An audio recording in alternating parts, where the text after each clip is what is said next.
네, 그럼 계속해서 세미나를 진행하도록 하겠습니다. 한한결 교수님의 억과 윤회 사상을 어떻게 받아들여야 할 것인가에 대한 주제 발표에 대해 동국대 황순일 교수님의 논평이 있겠습니다.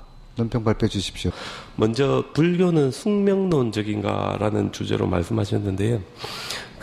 우리 초기 경전 보면 사실 부다 자신이 이 숙명론에 가장 반대하는 사람입니다. 우리 가장 대표적인 숙명론자로 초기 경전에 나오는 사람들은 아지비카, 자신들의 그 숙명을 따르는 사람들 이래 되는데, 보통 우리 나형 외도로 해가지고 이 옷을 전혀 입지 않고 이렇게 수행하는 수행자들인데, 이 사람들은 윤회는 받아들이지만 행위는 받아들이지 않습니다. 우리가 우리의 미래를 바꾸기 위해서 현실적으로 할 수 있는 일은 아무도 없고, 나의 운명은 무수한 과거로부터 무수한 미래까지 이미 다 결정되어 있다. 이것이 숙명론자고요. 이 숙명론자 아지비카를 만든 사람이 마칼리 코살라인데, 마칼리 코살라는 부다 당시에 가장 많이 비판한 사람이 마칼리 코살라입니다. 어떤 우리의 행위, 순간순간에게 우리에게 주어진 문제에 대해서 우리가 선하게 행동하느냐 악하게 행동하느냐에 따라서 우리의 미래가 바뀔 수 있다고 하는 이 불교의 가장 기본적인 이 행위의 문제를 부정한 사람이기 때문에 나는 그를 도저히 용서할 수 없다라고까지 이렇게 부다가 이야기 많이 하는데, 물론 이 허남결 교수님 말씀하신 대로 불교의 행위 이론, 업 이론에는 숙명론적인 부분이 있습니다. 하지만 전 항상 이게 현실 긍정적인 부분과 숙명론적인 부분이 동전의 양면처럼 두 개가 같이 상존하고 있다고 생각하는데, 우리가 있는 이 현 시점에서 과거로 이렇게 돌아봤을 때 지금 현재 있는 우리의 모습은 전부 우리의 과거에 의해서 결정되어 있다고 생각한다면 우리가 과거로 이렇게 회귀해서 생각하는 거고, 이 경우에 우리 불교의 행위로는 숙명론이라는 한계를 벗어날 수 없습니다. 하지만 현재 시점에서 우리 미래를 보게 되면요, 순간순간에 제가 행하는 선하거나 악한 행위가 우리의 미래를 만들어가기 때문에 우리 현 시점에서 미래를 보았을 때 이 불교의 행위 이론이야말로 정말로 현세 긍정적이고 우리의 미래를 지금 현재의 나의 하나하나의 윤리적인 행위를 통해서 만들어간다는 아주 이 현세 긍정적인 생각을 통해서 어떤 숙명론적인 불교의 어떤 행위 이론이 가지고 있는 부정적인 부분이 상쇄될 수 있는 어떤 그런 측면이 있지 않는가라고 생각하는데, 특히 부파불교, 초기 부파불교 같은 경우에는 철저하게 개인주의입니다. 우리 대승불교에 오면 어떤 행위의 공덕, 업의 공덕은 서로 나눠 가질 수도 있고, 이 자신이 가지고 있는 수없이 많은 공덕을 남에게 베풀어 줄 수 있지만, 초기 부파불교에서는 자기 자신의 행위는 끝까지 자기 자신이 책임져야만 하는 겁니다. 따라서 우리 초기 불교의 아니면 초기 부파불교의 행위론을 한마디로 요약하자면, 자신의 선하거나 악한 행위에 대해서 자신이 행한 자기 스스로의 선하거나 악한 행위에 대해서 자기 스스로 무한 책임을 진다. 이것이 불교 행위 이론의 핵심이었던 것 같습니다. 그리고 어떤 이런 측면들은 아까 허남결 교수님께서 말씀하실 때 결정론의 문제 말씀하셨는데, 어떤 결정론의 문제를 피해갈 수 있는 우리 윤리학의 큰 두 가지 문제 중에 하나가 자유의지와 결정론, 프리윌과 디터미니즘의 문제, 그런 이야기 많이 하는데, 어떤 그런 부분도 이 불교가 이렇게 줄 수 있는 해답이 있습니다. 제가 항상 하는 이야기 중에 하나가, 불교의 행위와 행위의 결과는 비빠까, 이숙, 퀄리티가 다르게 이렇게 결정된다고 하는 건데, 우리 보통 어떤 행위의 결과가 이숙, 그러니까 비빠까가 아니라면 선한 행위를 원인으로 선한 결과가 나오고 악한 행위를 원인으로 악한 결과가 나온다 이래 되는데, 이래 되면 이거 말 그대로 디터미니즘이고 전부 다가 완벽하게 결정되는 거죠. 따라서 어찌 되는가 하면 선한 행위가 선한 결과를 낳으면 또 이 선한 결과가 또 선한 결과를 낳고, 이렇게 해서 한 번 선한 사람은 영원히 선하게 되고 한 번 악하게 된 사람은 영원히 악하게 된다고 하는 어떤 이런 디터미니즘이 되는데, 불교의 우리 초기 부파불교에서 나타나는 불교 행위로는 선인선과 악인 악가가 아니라 빗박가인데, 우리 보통 이야기할 때 선인락과 악인고가라죠. 선한 것을 원인으로 즐거움이 오고 악한 것을 원인으로 괴로움이 온다 이래 되는데, 우리 했을 때 즐겁거나 괴롭다 이런 거는 윤리적인 퀄리티가 아니라 우리가 느끼는 이 감성적인 측면이고, 선한 원인, 악한 원인은 윤리적인 어떤 퀄리티를 가지고 있기 때문에 원인과 결과 사이가 성품이 완전히 다르게 성숙한다고 해가 우리를 빗박가를 하고, 이거를 선인 락가 악인 고가라는데, 이렇게 됐을 경우에 어떻게 되는가 하면 선한 것을 원인으로 선한 결과가 나오는 것이 아니라 즐거운 결과가 나오기 때문에, 이 즐거운 결과에 만족하고 어떤 여기서 이 뭐 자만심에 빠져버린다거나 이래 됐을 때 이 사람의 자유의지에 따라서 프리윌에 따라서 그릇된 선택을 할 수 있고, 이러면 이 사람은 다시 그 악한 방향으로 나가는 것이고, 어떤 이런 뭡니까 비록 불교의 그 연기라는 것이 인가율을 이야기하지만 어떤 이런 인가율 하에서도 우리의 자유의지가 개입할 수 있는 여지를 또한 만들어준 것이 불교의 그 초기 부파 불교의 행위 이론이라고 제가 항상 이래 이야기하고 싶습니다. 이런 의미에서 이 불교에서 항상 이야기할 때 우리의 선하거나 악한 행위의 결과는 항상 무기다, 빗박가, 도덕적으로 선하다고도 악하다고도 할 수 없다 이래 이야기하는 것은 우리의 행위의 결과가 이례적이라는 것, 이례적이지 영원히 이렇게 지속되지 않는다는 것을 설명하는 거기 때문에, 어떤 우리 그 현대 윤리학에서 이야기하는 숙명론의 문제라든지 아니면 자유의지와 결정론의 문제 같은 거에 있어서 사실상 불교의 행위 이론이 오히려 어떤 그 해답에 실마리를 주는 거 아니냐라고 저는 항상 생각하고, 어떤 그런 측면이 있지 않는가라는 점을 제가 지적하고 싶습니다. 비록 우리가 현 시점에서 과거로 되돌아보면 초기 부파불교의 행위이론은 숙명론이 되지만, 현 시점에서 미래를 향하면 불교의 행위이론이야말로 현세 긍정적이고, 특히 그 신이라든지 이 세계가 신에 의해서 창조되었다는, 그리고 우리가 하는 행위 하나하나를 신이 지켜보고 있다가 올바른 행위를 많이 한 사람에게 더 많은 보답을 주고 그렇지 못한 사람은 지옥에 보낸다고 하는 어떤 그런 신의 존재가 없는 어떤 이런 무신론적인, 거의 이 과학과 합리성이 지배하는 현대사회에서 그럼에도 불구하고 우리가 순간순간에 선하게 올바르게 인간적으로 살아야 할 대답을 제시해 주는 게 오히려 불교의 행위 이론이 아닌가라는 문제를 제가 조금 이렇게 이야기하고 싶습니다. 세 번째, 증명의 문제 말씀하셨는데, 제가 그 학교에서 이 불교 관련 강의를 하면 학생들에게 한 번씩 질문을 받습니다. 그러면 교수님은 윤회를 믿습니까? 이러지 않는데, 제가 그냥 빙그레 웃으면서 학생들한테, 나는 이 다음 생에 고양이로 태어나서 낮잠이나 실컷 잤으면 좋겠다. 대충 그래 이야기하고 넘어가는데, 사실 이 윤회와 행위를 믿을 것이냐 말 것이냐, 증명할 것이냐 증명 못할 것이냐 하는 것은 개인적인 그 선택의 문제고 개인적인 믿음의 문제지, 어떤 이게 우리가 합리적으로 객관적으로 증명할 수 있는 문제는 아닌 것 같습니다. 우리 뭐 아까 허 교수님 말씀하실 때 자신의 과거를 다 기억하는 사람들 뭐 이야기하는데, 그 사람들의 기억이 정확한지 안 정확한지는 그 사람만 아는 거지, 우리가 어떻게 그 사람들의 과거로 갈 수도 없는 거고, 뭐 그렇다고 타임머신이 있는 것도 아니고, 그제 당장에 있어서 상당히 어려운 문제고, 어떤 이런 거는 철저하게 어떤 개인적인 체험과 스스로의 믿음의 문제이고, 어떤 이런 측면이야말로 아까 말씀하신 대로 어떤 요청에 의해 가지고 우리가 어떤 현대인들의 윤리적인 삶을 강조하기 위한 수단으로 받아들일 수 있는 거 아닌가라고 저는 생각합니다. 근데 저 자신도 이 윤회에 대해서는 고민 많이 하는데, 한 번씩 생각해 보면 제가 이 초등학교, 중학교, 고등학교까지는 부산에서 이렇게 자랐고,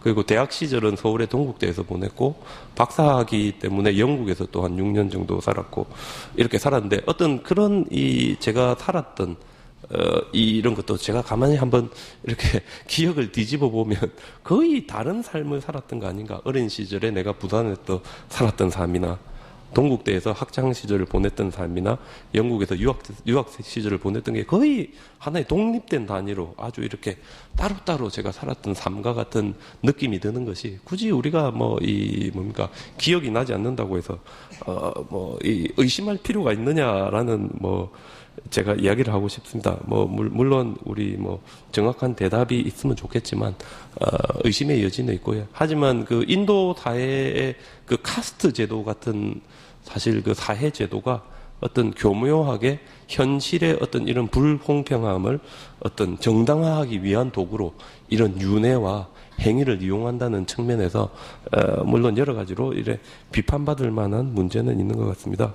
어떤 제가 몇 가지 변명했지만 어떤 이런 측면들을 봤을 때 허남길 교수님께서 어떤 굳이 과거라든지 미래를 받아들이지 않더라도 현실만 가지고 우리 충분히 그 윤회와 업을 받아들일 수 있지 않을까라고 말씀하셨는데, 만일 그렇다면 제가 물어보고 싶은 거는 평생을 진짜 악독하게, 그치? 악독하고 아주 깍대기같이 살았는데, 워낙 이 사람이 부유해가지고, 이 자식도 많이 넣고 행복하게 살았다 했을 때, 도대체 이 사람은, 그러면 어떤 우리가 윤리적으로 이야기할 때 어떻게 설명할 것인지, 아니면 평생을 너무너무 착하게 살았지만, 이 사람이 지독하게 가난하고, 주변 조건이 지독하게 힘들어서 엄청나게 고민하면서 고생하면서 살았다 했을 때, 이 사람이 그냥 그래 살다가 죽었다 했을 때, 이 사람의 그런 평생 동안의 착한 삶, 그건 어디에서 보상받느냐? 만약에 우리가 미래도 없고 과거도 없다 했을 때 어떤 그런 측면에 대해서 어떻게 우리가 대답할 수 있을 것인지 하는 점하고, 그 다음에 윤회와 행위는 사실 우리 찾아보면 이게 불교만 있는 게 아니고요. 인도의 철학과 종교 사상이 모두 다 가지고 있습니다. 짜르바카라고 이야기되는 그 유물론자를 빼고 인도의 모든 이 사상가들이 윤회와 행위를 다 받아들입니다. 그렇다면 어떤 인도 종교에서 이야기하는 윤회와 행위와 구분되는 불교만의 어떤 특징적인 윤회와 행위를 찾아내고, 이 불교만의 어떤 특징적인 윤회와 행위가 가지는 어떤 내용들이 현대 윤리학에 어떤 대답을 해줄 수 있느냐 하는 게 우리가 진정으로 찾아야 될 분야가 같은데, 한한길 교수님 생각에 진정으로 불교적인 윤회와 행위는 그럼 어떤 특징을 가지고 있다고 생각하시는지, 이 두 가지에 대해서 제가 간단하게 질문하면서 논평을 마치겠습니다. 업과 윤회라는 것을 인도인들이 처음 이제 갖게 되고, 이것이 불교 안에 이제 포섭돼서 불교의 어떤 중심 교의로 이렇게 오늘날까지 발달돼 오고 있는데요. 이런 생각을 하게 된 것이 어떤 도덕적인 정의감, 우리 인간들에게 보편적으로 있다고 생각되는 보편적인 어떤 정의감 때문에 이런 사고방식을 갖게 됐지 않을까, 그런 생각을 할 수 있다고 그랬는데요. 고현정 선생님이 보면 우리들의 도덕적인 어떤 정의감은, 착한 사람은 지금 현생에서는 저렇게 어렵게 살다 갔지만 분명히 내세에는 좋은 어떤 과보를 받을 거다라고 믿고 싶은 거죠. 그리고 믿는 거고요. 그것이 사실 불교에서는 업과 윤회라는 개념으로 이야기되고 있는 것이 아닌가, 그렇게 생각하는 거고요. 반대도 마찬가지입니다. 이 세상에 저렇게 나쁜 짓 하고 떵떵거리고 잘 사는 놈, 지금 여기서는 어떻게 할 수 없었지만 죽어서는 정말 틀림없이 저놈이 벌을 받을 거다, 이렇게 생각할 수 있는 거죠. 그게 우리의 도덕적인 정의감이고 어떤 종교적인 어떤 염원이다, 이렇게 말할 수 있습니다. 그래서 그 입장에서 본다면 분명히 착하게 살다간 사람은 착한 과보를 받을 거고요, 악하게 살다간 사람은 악한 과보를 받을 겁니다. 다만 우리가 이성적으로 그것은 확인할 수 없는 영역이기 때문에 우리는 그렇게 믿지만, 불자로서 또 믿어야 되지만, 거기에 대한 확인까지는 우리가 불가능하기 때문에 굳이 제가 답변을 하지 않으려고 했을 뿐이지, 저는 불자로서 철석같이 믿고 있습니다. 황순희 교수님 걱정 크게 안 하셔도 착하게 살다 가신 분은 죽어서 틀림없이 벌을 받을 거고요, 악하게 살다 간 사람은 오늘처럼 이렇게 더운 날 열탕지옥에서 아마 고생하게 될 겁니다. 윤리학에서는 최대 윤리와 최소 윤리란 말을 씁니다. 맥시멈 에틱스, 그 다음에 미니멈 에틱스란 말을 쓰는데요. 그럴듯하게 들리는 것은 사실 최대 윤리입니다. 심성도 착해야 되고 하는 행동도 좋은 결과를 가져와야 된다고 주장하는 것이 최대 윤리적인 사고방식입니다. 모든 면에서 도덕적으로, 윤리적으로 완전한 인간을 추구하는 것을 최대 윤리다, 이렇게 이야기하고요. 또 완전주의다, 이렇게 이야기합니다. 아리스토텔레스, 칸트 같은 사람들이 대표적이고요. 그 다음에 이제 경험주의적인 어떤 전통이 강한 영국이나 미국 같은 앵글로색슨 계통의 종족에서는 최대 윤리는 우리의 이상이긴 하지만 실제로는 그것을 행하기가 힘들다. 그래서 우리는 최소 윤리만 하는 것으로도 이 세상 사는 동안 인간의 도리를 다 하는 거다. 이렇게 주장하는 그런 경험주의에서 나온 이익이 이타 혹은 공리주의라는 사고방식이 있습니다. 그래서 저는 후자 입장이 있습니다.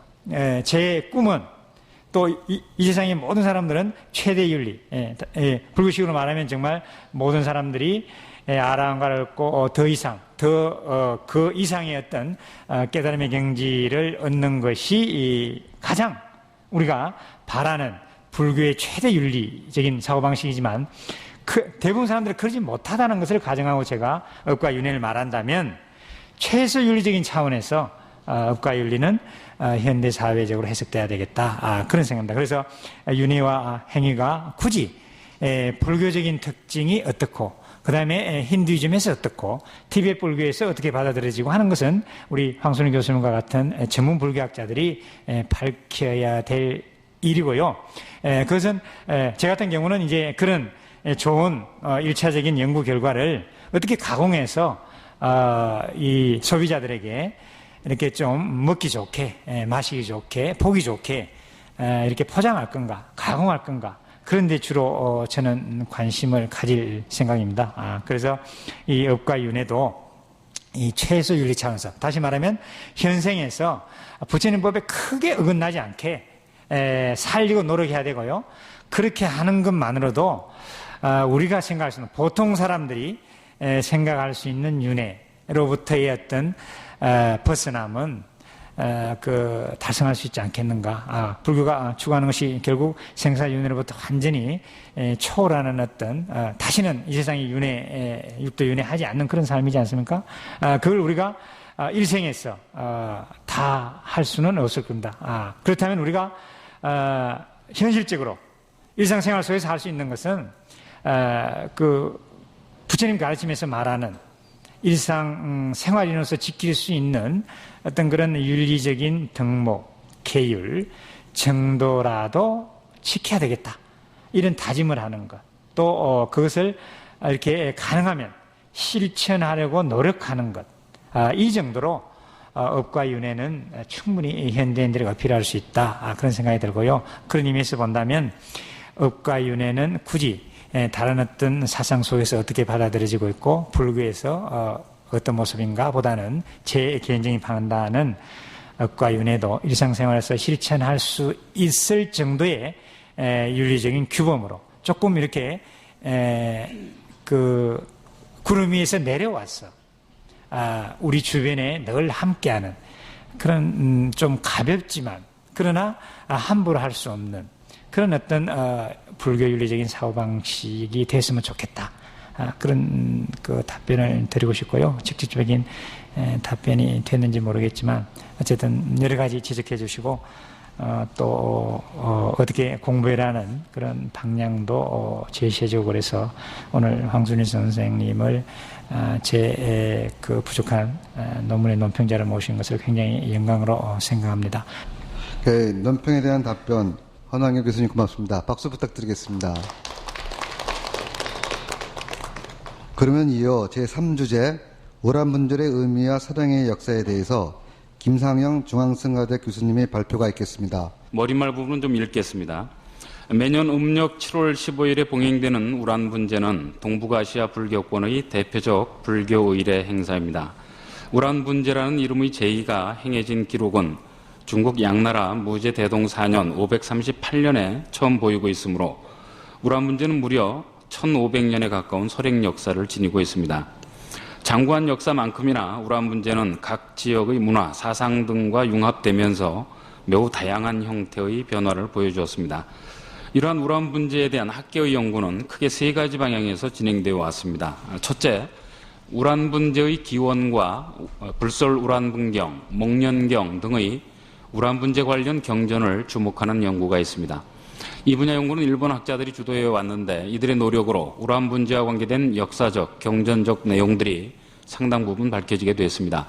하지만 많은 노력에도 불구하고 우란분의 어의에 대해서는 아직까지 뚜렷한 정설을 도출해내지 못하고 있는 상태입니다. 두 번째는 우란 분재에 담겨 있는 사상성을 주목하는 연구입니다. 우란 분경과 우란 분재는 불교뿐만 아니라 인도의 전통사상, 유교의 효사상, 도교의 삼원사상, 특히 그 가운데 이제 중원이죠. 7월 15일. 이런 등과 사상과 의례 면에서 다양하게 연계되어 있습니다. 이러한 측면을 중시한 연구도 상당 부분 진행되어 있습니다. 세 번째는 우란 분재와 유관한 민속이라든가 집안 문화 현상 및 그 결과물에 대한 연구들이 있습니다. 우리나라 백중놀이라든가 중국의 목련희, 이 중국의 뭐 아주 다양한 지역에서 이 목련 고사, 구모 설화죠. 그 목련 존자하고 이제 어머니 지옥 가서 구해오는 그런 스토리를 이제 그 일종의 그 탈극처럼 그렇게 이제 형성이 돼서요. 상당히 그 다양한 모습으로 전승이 되고 있습니다. 중국에서는 이 목련희 연구가 아주 많이 진행이 되고 있습니다. 또 일본 같은 경우는 뭐 2대 명절이죠. 오봉이라고 하는. 그래서 이런 것들이 다 우란 분재와 불가분히 관계를 맺고 있습니다. 이들과 관계된 연구는 일일이 열거하기 어려울 만큼 상당량의 연구 성과가 축적되어 있습니다. 또한 감로도 보통 뭐 감로탱화 그럽니다만 조선시대 불화의 독특한 양식으로 일찍부터 주목되어 왔는데 감로도에 그려진 내용이 곧 우란분경과 우란분재를 배경으로 하고 있다는 사실은 잘 알려져 있는 바와 같습니다. 뭐 스토리 자체가 그림 내용 자체가 그 경전 내용 그리고 우란분재 당시의 모습들을 알 수 있게끔 그래서 이 우란분재를 연구하는 또는 백중을 연구하는 연구자들한테는 감로도 뭐 우리나라에만 있습니다만 이 감로탱화가 아주 중요한 소재가 되고 있습니다. 모든 문화와 종교 현상들은 세월이 흐르면서 변화하기 마련입니다. 그런데 그 문화와 종교 현상에 담겨 있는 본래의 의미를 상실하게 된다면 그것은 전혀 다른 방향으로 이해되고 해석될 수 있습니다. 저는 지금 한국 불교에서 행해지고 있는 우란분재가 조선시대를 거치면서 우란분재 본래의 모습으로부터 상당 부분 일탈되고 말았다는 생각을 갖고 있습니다. 본 발표문은 이러한 문제점이 입각해서 우란분재의 의미, 그 설행 역사를 살펴보고자 하는 목적을 지니고 있습니다. 그러니까 어느 시점으로 우리가 되돌려 놓을 것이냐 하는 문제인데요. 조선시대 불교가 갖고 있는 여러 가지 장단점이 있습니다만은 그러나 이제 우란분재가 왜 설행되기 시작했느냐 또 우란분재에 담겨 있는 근본적인 부처님의 가르침 그 뜻은 무엇일까라는 점들을 눈여겨본다면 단순한 조상천도의 형식 그것만 지금 남아있는 현대의 우란분재는 과거의 기준으로 봤을 때 몇 가지 문제점들이 있다. 이제 그런 생각을 하고 있습니다. 현흥 스님은 정관 연간 말경에 왕의 명을 받아 일체경 의미를 편찬합니다. 그는 위 자료에서 보이듯이 우란분은 잘못된 말이며 그러니까 그때까지는 이제 우란분 이렇게 한자로 표기가 되어 왔죠. 오람바나라는 말이 옳다라고 지적을 합니다. 그리고 그 뜻은 도현, 거꾸로 매달려 있다라고 하는 뜻입니다. 그리고 이제 그 인용문의 끝부분에 가면 우란분이라고 하는 이 그릇이라고 하는 의미도 잘못됐다. 이렇게 이제 지적을 하고 계신데요. 그 현흥 스님의 이 같은 설명은 이후 우란분의 어원과 관련한 기본적 자료로 인식되었고 지금까지도 그렇습니다. 각종 사전류에 우란분의 어원은 울란바나라고 하는 그 어원을 갖고 있다라고 설명을 하고 있습니다. 근데 특히 이제 일본 학자들이 이 현흥 스님의 일체경 의미에서 규정된 그 어휘를 가지고 여러 가지 이제 연구들을 벌써 100여 년 가까이 진행을 해오고 있고요. 그 각주 4번에 보시면 이제 지금까지 그 우란분의 어휘와 관련해서 쭉 발표됐던 여러 가지 설들이 간략하게 제시가 되어 있습니다. 뭐 그 부분에 대한 설명은 넘어가도록 하겠습니다. 그 다음에 이제 역시 우란분재의 의미를 이해하기 위해서는 우란분경을 이해를 해야 될 텐데요. 이제 우란분경은 그 첫째 줄, 둘째 줄에 써 있듯이 크게 네 가지의 경전 근거를 가지고 있습니다. 이제 그 가운데서 특히 우란분경과 보은봉분경이라고 하는 경전인데요. 학자들 사이에 이제 이 두 경전의 선후가 무엇이 먼저냐라고 하는 이설이 좀 있습니다. 우란분경 자체도 경전 양이 얼마 안 되죠. 글자 수가 불과 몇 자 되질 않습니다. 우리 고려대장경에 실려 있는 것으로 보면 고려대장 경판으로 한 3판 정도인데요. 아주 짧은 경전입니다. 근데 이 보은봉분경이라고 하는 경전은 또 우란분경보다 또 한 2분의 1 정도밖에 되질 않습니다. 그래서 그 선호 문제인데 대부분 학자들은 이제 우란분경이 역시 그래도 먼저 된 것이고 그것을 줄인 초출본이 보은봉분견이 아니겠느냐 이런 견해를 내세우고 있습니다. 그 나머지 이제 두 개는 역시 우란분경에서 파생된 후대의 경전이다 이렇게 이해하시면 되겠고요. 다음 쪽으로 넘어가겠습니다. 다섯째 줄부터 읽겠습니다. 우란분경에서 설해진 내용들이 근거를 밝히기 위한 연구도 꾸준히 진행되고 있습니다. 그러니까 우란분경이 어떠한 근거를 갖고 있느냐 이제 그런 부분인데요. 그래서 인도의 그 2대 서사시 하나로 평가되고 있는 마하바라타라고 하는 서사시가 있습니다. 거기에서 이제 우란분경의 그 모티브가 됐던 그런 설화들이 일부 전한다. 또 디비아바다나라고 하는 이제 그 초기경전인데요. 거기에도 좀 연관성들이 있다. 그래서 이 부분도 역시 일본 학자들이 상당 부분 연구를 진행을 해놓고 있습니다. 아쉽게도 이제 이런 부분들에 대한 경전적인 연구는 국내 학자들한테는 아직까지는 별로 제가 본 기억이 없고요. 또 역사적으로도 그렇게 별로 연구들이 많이 진행이 되어 있지는 않습니다. 우란분경 내용을 간략하게 정리를 해놨습니다. 거기 좀 읽겠습니다.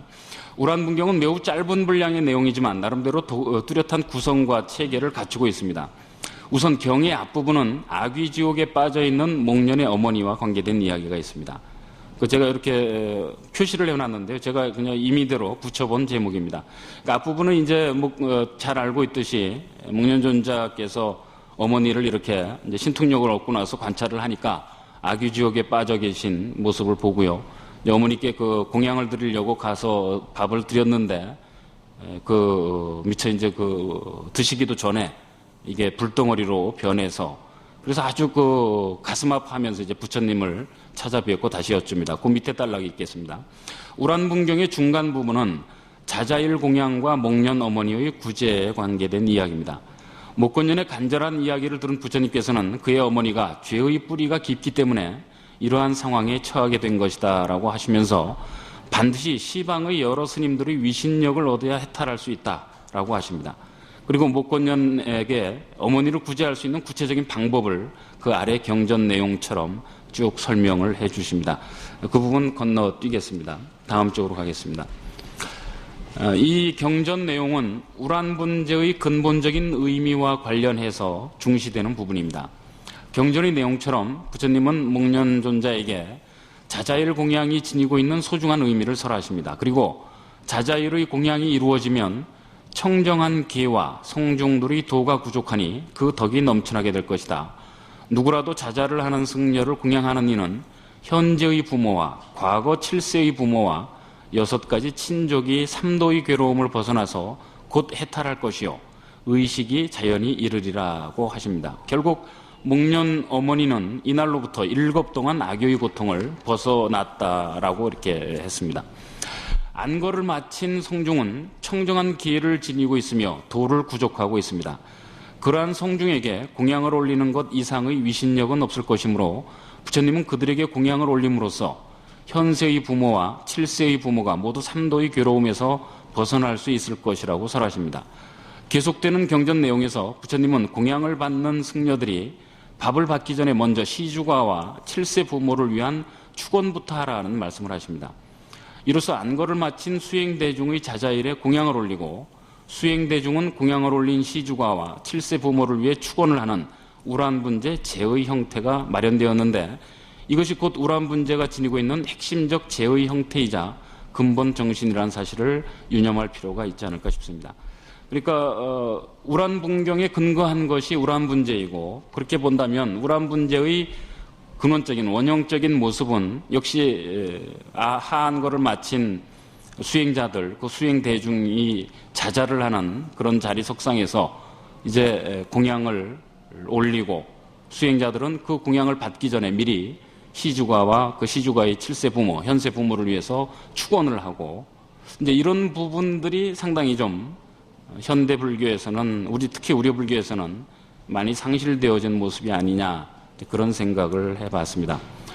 또 그 현세 부모를 아울러서 축원을 한다라고 하는 부분인데요. 이제 그 경전 내용에 보면 액난에 빠져 있는 현세 부모까지 구제하는 내용들이 있습니다. 중국의 우란분제는 도교의 중원절과 함께 융합되면서 점차 중국인 전체가 참여하고 즐기는 민속의 형태로 변화되어 갑니다. 이미 잘 알고 있는 것처럼 도교에서는 삼원절을 중시하며 삼원은 상원, 중원, 하원을 의미합니다. 삼원절은 천지, 수, 삼관이 사람들의 공과를 교산하는 날이며 신도들은 이날 자기가 행한 죄를 소멸하기 위하여 재개와 참여를 합니다. 이러한 도교의 중원절과 불교의 우란분제가 어떠한 과정을 거쳐 습합되었는지에 대해서는 의견이 분분한 상태입니다. 당나라 고승 현의 스님은 견정론을 통해서 삼원절과 관련된 도교의 여러 내용들은 근거가 없는 것이다 이렇게 비판을 한 적이 있습니다. 그 도교학자들 그리고 후대의 그 중국 학자들은 상당히 그 도교로부터의 영향설들을 많이 강조하고 있는데요.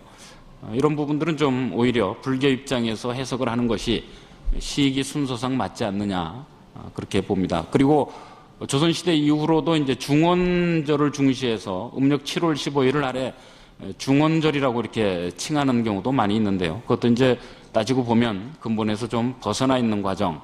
그렇다고 하더라도 우란분제하고 중원절이 중국에서 습합됐다라고 하는 것은 불교와 도교의 습합, 변용 차원에서는 중시될 필요가 있는 사안이다 하는 생각을 해봤습니다.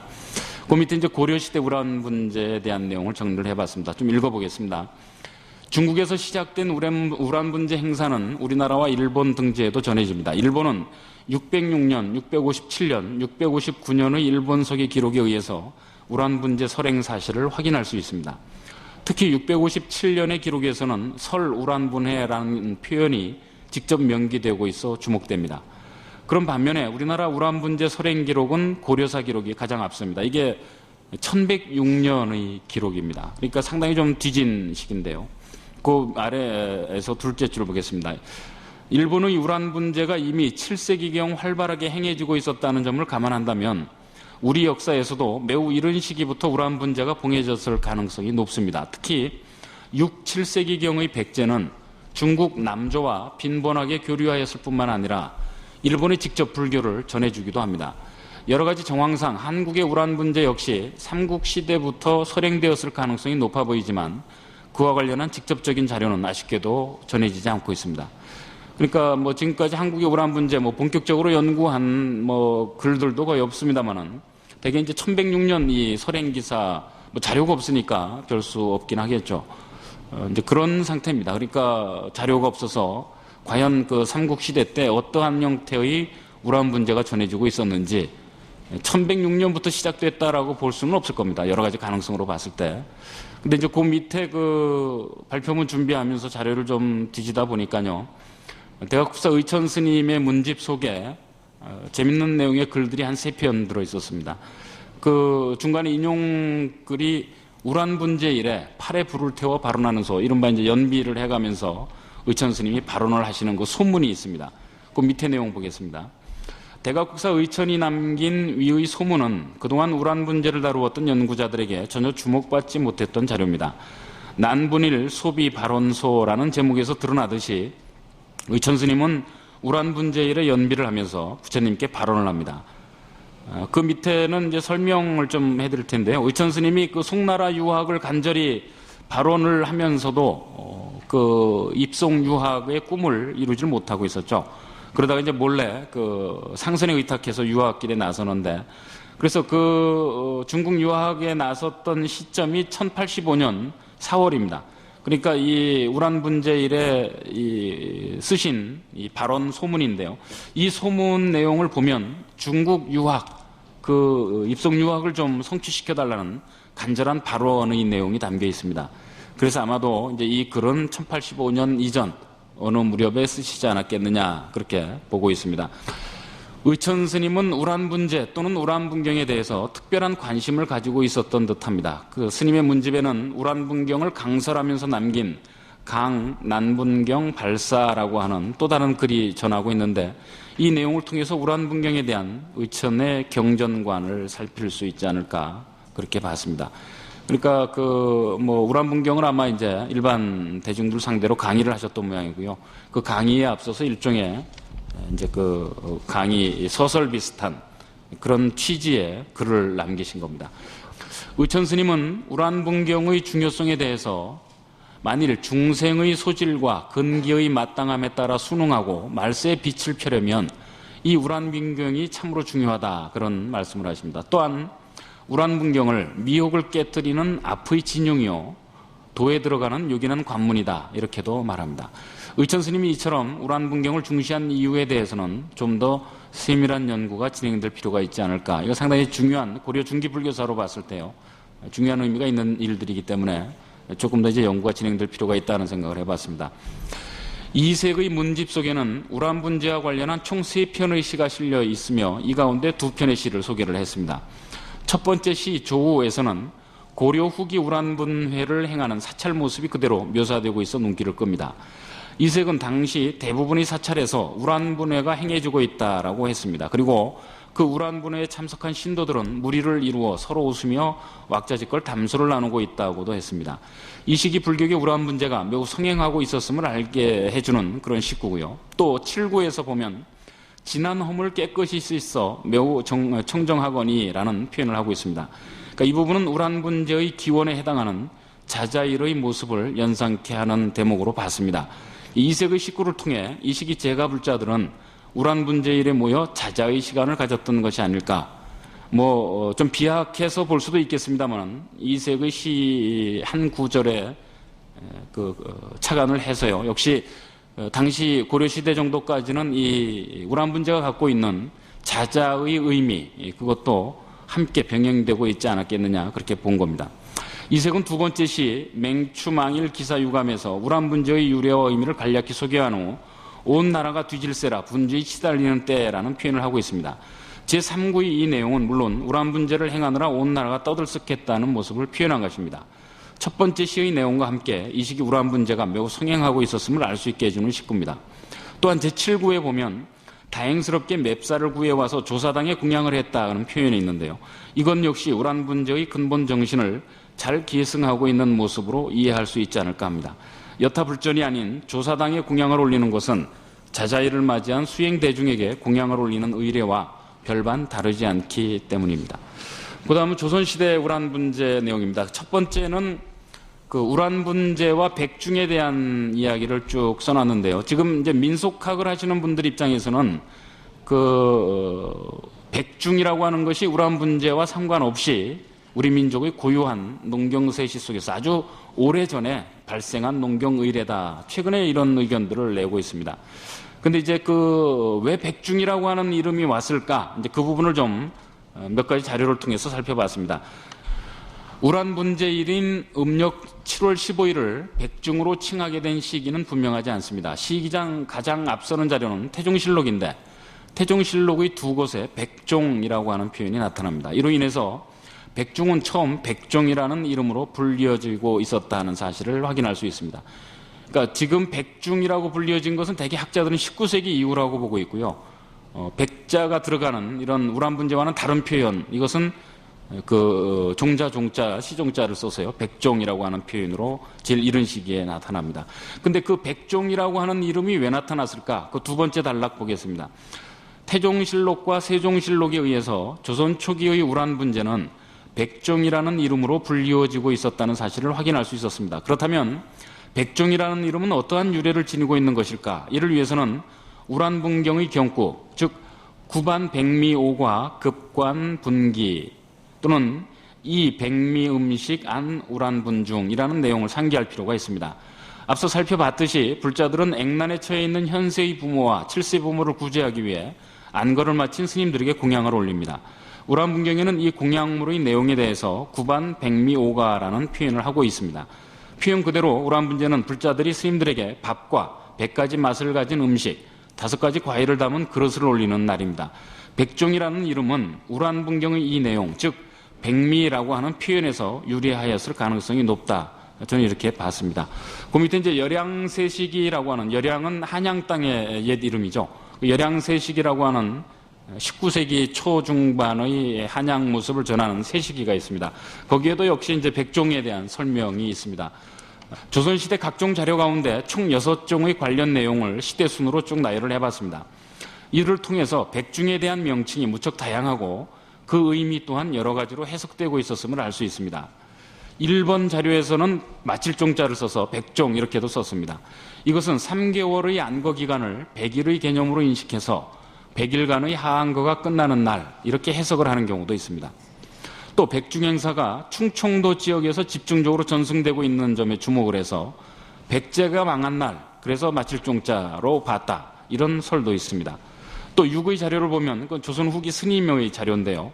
거기에 보면 보정스님이 이제 발뒤꿈치 종자 또는 혼백 조칠종자 써서 백종 이렇게 이제 표현을 써놓고 있는데 그 백종은 농부들이 농사를 마무리 짓고 발 뒤꿈치를 깨끗이 씻는다. 이제 그 조선시대의 백중놀이가 뭐 호미시시 머슴날 이렇게도 불리워졌으니까요. 이제 그런 의미입니다. 또 혼백자를 쓴 백종은 글자 그대로 혼백을 좇는 우란분재의 의미를 달리 표현하는 것이 아닐까 이제 이렇게 봤습니다. 근데 보정스님의 그 저술 속에서 보면 당시 불교계에서 혼백백자를 많이 썼다 이렇게 해놨는데 저는 뭐 여기 이외에는 그 혼백백자를 쓴 자료를 거의 보기 어려웠습니다. 48쪽으로 넘어가겠습니다. 48쪽 둘째 줄. 결국 우란분재는 조선 초기부터 백종이라는 이름으로 널리 통용되어 왔고 그 의미는 우란분경의 백미, 즉 음식이나 과일의 개념으로 파악한 경우가 많았음을 확인할 수 있었습니다. 이러한 내용을 감안할 때 백중이라는 용어는 불교와는 무관하게 민간 습속에서 생성되었을 가능성이 큰 것으로 여겨진다라고 하는 이 민속학자들의 견해가 있습니다. 이것은 좀 잘못 본 견해가 아니냐 이제 그렇게 봤습니다. 이제 마지막 단락입니다. 그 조선시대 우란분재 특성을 몇 가지로 이렇게 정리를 해봤습니다. 앞부분은 좀 읽겠습니다. 조선시대 불교사에 대해서는 아직까지 상반된 개념의 사관이 현존합니다. 우선 조선시대 불교의 표면에 나타난 현상 또는 그 결과론적인 현상의 치중에서 조선시대 불교를 평가하는 사관이 있습니다. 일제강점기 이후 우리 학교에서 통용되어 오고 있는 숭유옥불기, 불교 탄압기, 불교 쇠퇴기, 산중불교 시대 이런 등등의 시대 구분 용어와 그에 입각한 사관이 이에 해당하는 것으로 볼 수 있습니다. 이에 비해서 조선시대 불교의 내재적 가치를 중시하고자 하는 사관이 있습니다. 조선시대 불교가 지배 권력으로부터 극렬한 탄압을 받았고 이전 시대에 비해 교학 수준이나 문화예술 전반의 수준이 떨어진다는 것은 너무도 분명한 사실입니다. 그러나 가혹할 정도의 불교 탄압 속에서도 법 등은 끊어지지 않았고 오히려 불교는 피지배계층으로 더욱 확산되어 가는 모습을 보여주었습니다. 최근 조선시대 불교가 지니고 있는 이런 가치를 중시하는 연구가 이어지고 있고 향후 이런 조선시대 불교에 대한 새로운 사관이 형성될 수 있지 않을까 그런 생각을 해봤습니다. 우란분재는 조선시대 불교사를 새롭게 인식하는 데 있어서 매우 중요한 연결고리가 될 수 있습니다. 조선시대의 불교와 민중은 피지배 세력이라는 공통점이 있고 이들은 우란분재와 백중을 통해서 서로 깊은 유대관계를 맺어올 수 있었기 때문입니다. 고려시대까지의 불교를 귀족불교라고 한다면 조선시대는 대중불교, 서민불교, 민중불교라는 이름이 적합한 시기였습니다. 그랬을 때 이 우란분재와 관련한 내용은 더 중시될 필요가 있지 않겠느냐 그렇게 봤고요. 49쪽으로 넘어가겠습니다. 그 자료 4개를 쭉 제시를 해놨습니다. 1과 2의 자료는 조선 초기의 실상과 관련된 자료입니다. 1의 자료는 승려들의 초혼 행위를 언급하고 있다는 점 그리고 사원부에서 임금에게 추청한 날짜가 7월 16일이라는 점 그런 점으로 볼 때 이건 틀림없이 우란분재와 관련된 내용으로 봤습니다.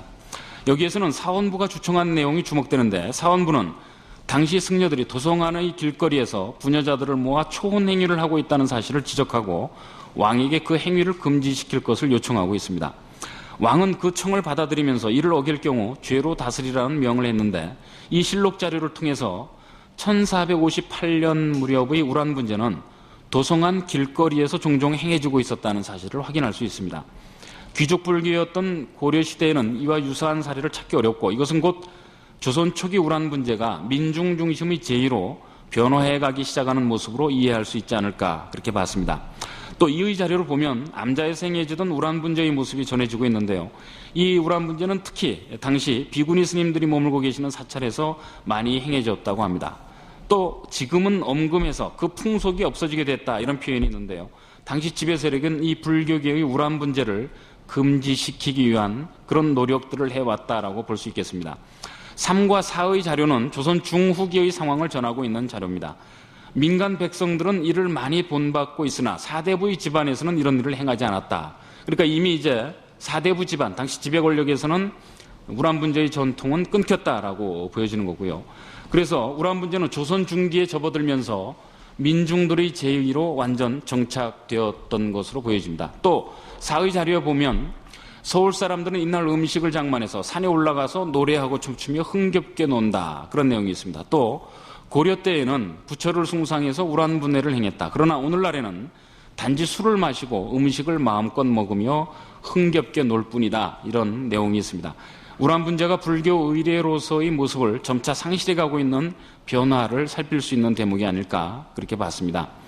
이상의 자료를 통해서 조선시대 우란분재는 지배 세력의 억압으로 인해서 또는 민중의례화의 습합 과정을 통해서 우란분재 고유의 제2기능을 상당 부분 상실해갔던 것으로 평가할 수 있지 않을까, 그렇게 봤습니다. 맺은말 부분은 생략을 했습니다. 이상 마치겠습니다. 제1회 만불사 세미나 인간의 삶과 지금의 번뇌에 대해 그 주제 발표와 논평을 해주신 교수님께 다시 한번 감사드립니다. 박수 한번 부탁드립니다. 이거로써 학술 세미나를 마치겠습니다.